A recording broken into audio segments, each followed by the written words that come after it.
Hello, hello, hello. Hello there. Welcome back to the King of Diamonds channel. I am your host, Saxon Jenkins, and today we're talking about a very tasty movie, a very nice movie. Hang on, I'm just gonna put my tea away. We're talking about a very good movie today. Project Hail Mary is a film that I don't know when it released. Don't ask me when it released. I'm stupid. But I did get a chance to see it, and I saw it on Tuesday. Today is Friday. So, there's that. This film was very hyped up from the very beginning, and I knew going in that I was about to witness something very, very special. So was it actually special?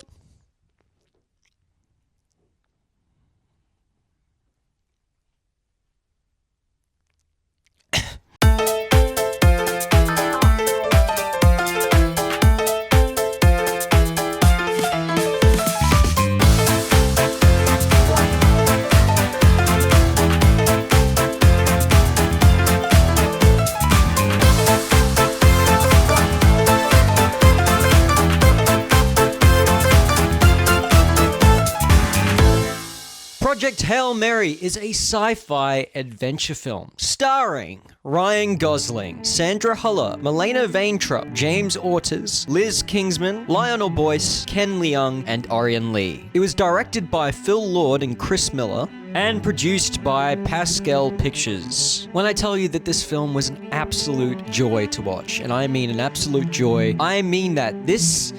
Oh my goodness. Okay. Basically, the plot of the movie is that the main character, Grace, played by Ryan Gosling, has been sent to space to figure out why the sun is dying so that he can give information back to Earth so they can fix the issue. The only problem is he doesn't remember what his mission is or why he was sent on this mission because he's been in a coma on the space shuttle for a few years, apparently. We get these flashback scenes to and from the present and the past until a climactic twist at the end, which is, sort of... I'll admit that the twist was a little predictable, but it made sense in the context of the story, and honestly, I would have been annoyed if they didn't include that because it does really add to the character and the sort of tragic nature of the story in a way. And of course, we see where the story goes from there, where he meets Rocky the alien, who is a alien who has been sent on the exact same mission that he has been sent on, and is also finding trouble to figure out what to do. So now these two characters have to work together to save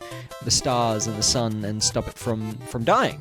So that's the story. It's really cool. I love this movie. To start off with the simple and obvious, Ryan Gosling, just fantastic. Just amazing. He is so likable. He is so fun and energetic and charismatic. It just fits this movie in a way that it doesn't really seem like it would on paper. I mean, like, if I was to cast this film, I wouldn't have him in mind. But seeing the movie and how his character makes sense, I'm so glad that they cast this actor to play him, because it probably wouldn't really work with anyone else. I mean, maybe you could, but not to the same heights that this performance gets to. There's such a mix of emotional moments and funny banter. It's incredible, really. The dynamic throughout the film changes rapidly, and it just works really, really well. Apparently, a lot of this film is practical effects, allegedly with no use of any green screen. And I wouldn't be surprised, because apparently the alien is primarily made through puppeteering.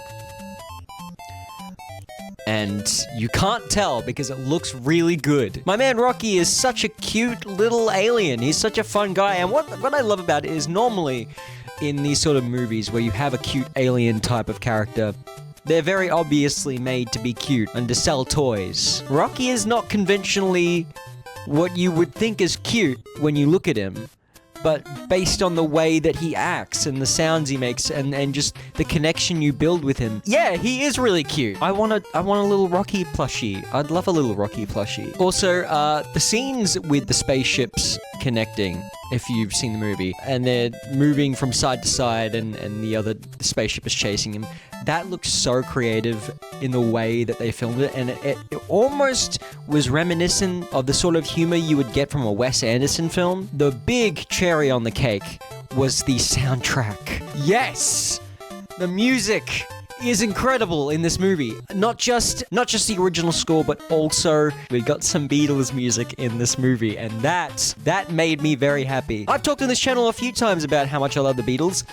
I can't actually express it enough to you because I'm just obsessed, but two of us from the Let It Be album is in this movie, and that made me very, very happy. There's also some Neil Diamond music as well. Not for a very long period of time, but it is there. But man, when two of us came in, when it came in, I just knew this movie's special. So as you can tell, I really liked it. And if I'm going to talk about complaints, I don't really have any. I think out of all the movies I've seen so far that have released in the past month or so, this is definitely the best one so far. I have other films that I haven't watched yet. You know, I've got to see the Super Mario Galaxy movie. Goodness. I honestly think this movie is very special. Whilst I wouldn't give it a 10. Only reason why is because I don't think it's the instant classic, you know, the movies that you'd give a 10 are. But if I had to give it a number, I'm gonna give it a very, very solid 9 out of 10. I really did love this one. I'm gonna get the Blu-ray. It's gonna be great. I'm gonna rewatch it and see if I still feel the same way, which I am fully confident that I will either love it the same or perhaps more. So yeah, if you want a good movie to see on your day off, then go see Project Hail Mary. It is a fun time and it's going to blow your mind. If you enjoyed this video, please click that like button and subscribe and follow me on my socials, please. Please, link in my bio to all of my socials. But yeah, Project Hail Mary is a movie, and it does exist, and you can watch it anyway. Bye!